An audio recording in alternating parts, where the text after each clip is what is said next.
우리는 레위기를 통독하고 있는 중입니다.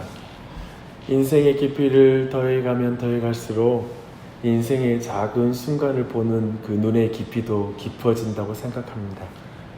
그것처럼 우리가 성경을 볼 때에도 성경의 눈이 깊어지고 우리가 자라갈수록 성경의 각권 하나하나를 좀 더 깊이 있게 깨달아가면서 읽을 수 있다고 생각합니다. 우리는 항상 어렵고 이해하기 어려운 그런 책을 만날수록 사실은 그 목적을 주목할 필요가 있습니다. 왜냐하면 내용들은 복잡하지만 목적은 단순하게 말할 수 있기 때문에 그렇습니다.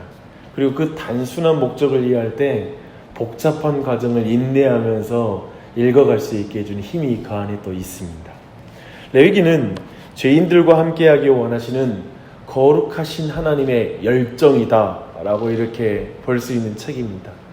그래서 하나님의 열정을 보면 레위기를 마음을 담아서 읽을 수가 있습니다. 좀 더 열정을 가지고 우리가 대할 수가 있습니다. 그리고 레위기의 구조를 우리가 조금만 이해한다면 우리는 레위기를 읽는 동안 길을 잃지 않고 좀 더 그 내용을 이해할 수 있는데요. 레위기는 폴더 구조입니다. 이렇게 접고 펼 수 있는 구조인데요. 이 레위기의 서론의 앞쪽의 부분은 이제 거룩하신 하나님이 죄인들과 함께 하려면 제일 먼저 제사의 문제를 다뤄야 되겠죠. 그래서 1장에서 7장까지 5가지 제사를 말하고 있습니다. 그리고 그 짝을 이루는 것은 그 반대편에는 이제 23장부터 25장까지 7대 절기가 다뤄주고 있습니다. 그리고 나서 제사를 주관하는 제사장의 위임식에 대한 내용이 이제 전편에 다뤄주고요. 뒷부분에는 이제 제사장의 자격에 대해서 이제 8장부터 21장부터 22장까지 다루고 있습니다. 그리고 11장부터 15장까지 종교적 정결법을 다루고 있고요. 그리고 반대편에 16장부터 17장까지 그 다른 반대편에는 이제 그 도덕적 정결법을 다루고 있습니다. 그리고 그 가운데 16장부터 17장까지 오늘 우리가 보는 이 본문은 대속죄일에 대한 내용을 다루고 있죠. 그렇게 보면 이 전체 내용에 요즘 그런 표현 쓰잖아요. 힌지라고 말하잖아요. 중간에 이제 이 두 구조를 연결시켜주는 그런 의미에서 가장 중요하고 가장 핵심을 다루는 내용이 16장, 17장의 이 대속죄일에 대한 규정에 레위기에 아주 중요한 개념들이 응집되어 있어서 이 둘을 펴고 그리고 볼 수 있게 해주는 내용이라고 보시면 됩니다. 그것이 바로 대속죄일입니다. 대제사장은 1년에 한 차례 지성소에 들어가 속죄소에서 설 수 있는데요. 그날이 바로 이날입니다. 속죄일은 이스라엘의 정결신학의 절정이자 면류관이다 라고 한 신학자가 말을 했습니다.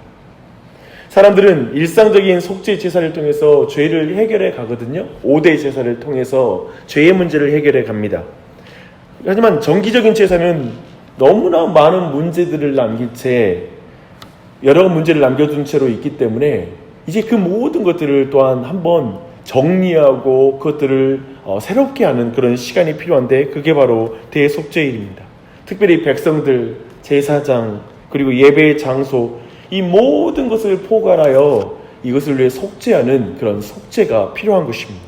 속죄일은 유대력으로는 7월 10일에 진행이 되었습니다. 이날을 큰 안식일로 여겼습니다. 대제사장 이날 에봇을 벗어요. 그리고 세마포의 옷을 입고 지성소에 들어갑니다.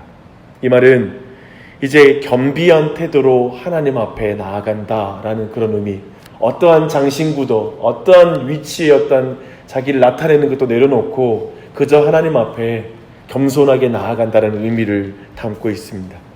그는 자기와 권속을 위하여 속죄제물로 수송아지를 드리고 온 회중을 위하여 속죄제물로 수염소 2를 가지고 가게 됩니다. 하나는 하나님께 속죄제물로 드리는 것이고요. 하나는 아사셀을 위하여 광야로 보내지는 그 염소를 가지고 들어갑니다. 그리고 자기를 위한 번제물로 수양을, 온 회중을 위한 번제물로 또한 수양을 드리게 됩니다. 먼저 수송아지의 피를 가지고 들어갈 때 향로에 단 위에 불로 피운 향숯을 담고 곱게 간 향기로운 향을 두 손에 채워가지고 분향을 합니다. 속죄소에 그 연기가 이제 가라앉은 후에 지성소에 들어가 그 피를 속죄소 위 동편에 뿌리고 그 앞에 7번 뿌리게 됩니다. 이런 이유로 대제사장은 언약궤를 선명하게 보지 못했을 수 있습니다. 그 후에 다시 수염소의 피로 동일하게 행합니다. 이때 아무도 회막에 있어서는 안 됩니다. 속죄소에 피를 뿌림으로써 지성소를 위하여 속죄한 대제사장은 지성소에서 나와 수송아지와 염소의 피를 단 귀퉁이 뿔들에 바르고 손가락으로 단 위에 7번 뿌림으로써 제단을 성결하게 합니다. 지금 쭉 이야기하는데 너무 복잡하죠. 일이 반복되고 하지만 이 일을 직접 행하는 그 일은 어떻겠습니까? 이렇게 대제사장은 백성의 죄로 말미암아 오염된 성소를 이제 정결케 하는 거예요. 이런 여러 가지 절차를 통하여 이 모든 것이 보여주고 있는 것은 뭐냐면 정결함은, 그리고 죄가 해결되는 문제는 단순히 순수한 마음을 가지고 나아감으로 되는 게 아니라 더욱더 복잡하며 어려운 문제이며, 이 내용들이 이렇게 하나님께 순종하여 하나하나 순종함을 통하여 죄가 정결케 된다는 걸 우리에게 알려주고 있습니다. 그 산 염소에게 대제사장이 두 손으로 안수하고 죄를 고백함으로써 모든 죄를 다 전가하고 나서 미리 지정된 사람에게 맡겨 산 염소를 광야로 보내어 무인지경에 놓습니다. 피를 흘리고 죽은 염소의 제사가 우리의 오염을 제거하는 것과 관련된다면, 여기서 이 아사셀을 위한 염소는 광야로 보내어서 이것은 그 죄 자체에 관한 것입니다. 그 아사셀의 염소가 그 백성들의 눈앞에서 사라져갈 때 바로 우리의 죄가 없어져 사라진다라는 그런 의미를 담고 있는 것입니다. 죄가 도말된다라는 것을 의미하는 것이죠.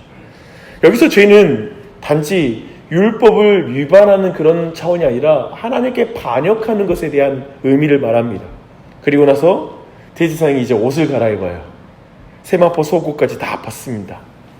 자기의 번제와 백성의 번제로 수양을 이제 드리고, 그리고 속죄제 희생의 기름을 단 위에 불사르고 수송아지의 가죽과 염소의 가죽과 고기와 똥은 진 밖에 나가서 불사릅니다. 이 일 역시 죄와 더러움을 성소에서 완전히 제거하는 그 의미를 담고 있습니다. 이 내용이 이제 전체 내용입니다. 이 속죄일, 이 제사의 의미를 한번 좀 더 생각해 보겠습니다. 하나님께 나아가는 길은 닫혀 있습니다. 정말 죄인에게 비참한 소식이 뭐냐면 하나님이 거룩하다는 것입니다. 부도덕한 죄인에게 가장 비참한 소식이 뭐냐면 하나님은 완전히 거룩하시고 도덕적이시라는 거예요. 악한 우리에게 가장 비참한 소식은 하나님이 완전히 선하다는 것입니다. 그래서 완전히 선하고 완전히 거룩하고 완전히 무음하신 하나님 앞에 죄인이 서면 죽게 된다는 거예요. 도저히 그분과 하나님 우리는 함께할 수 없다는 것입니다. 그 문제를 어떻게 해결할 것인가? 그냥 그분께 나아가는 길은 닫혀 있습니다. 히브리서 9장 8절의 말씀이 이렇게 말합니다.